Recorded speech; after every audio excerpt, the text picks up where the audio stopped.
একটি সুন্দর বনাঞ্চলে একটি ছোট্ট ট্যাডপোল বাস করত। নাম ছিল টুটু। টুটু ছিল খুবই ভদ্র এবং দয়ালু, তবে সে নিজের সম্পর্কে কখনো ভালো অনুভব করত না। তার মনে হতো সে খুব ছোট এবং অন্যদের থেকে আলাদা। একদিন যখন টুটু বনের পুকুরে বসেছিল, সে দেখতে পায় একটি সোনালী প্রজাপতি জালে আটকে গেছে।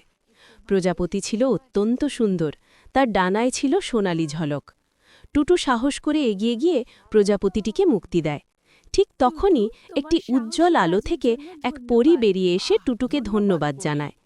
পরীটি টুটুকে একটি সোনালী মুকুট উপহার দেয় এবং বলে, তুমি এখন বনের রাজকুমার, তোমার হৃদয় খুবই বিশাল এবং তুমি সবার বন্ধু। টুটু মুকুটটি মাথায় পড়তেই তার মনে এক নতুন আত্মবিশ্বাস জেগে ওঠে। সে অনুভব করে সে এখন অনেক বেশি শক্তিশালী এবং গুরুত্বপূর্ণ।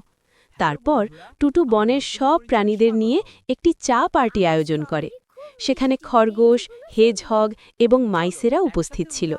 তারা সবাই মিলে আনন্দে কাটায়। টুটু বুঝতে পারে আসল পরিচয় বাহ্যিক নয়, বরং হৃদয়ের গভীরতায় থাকে।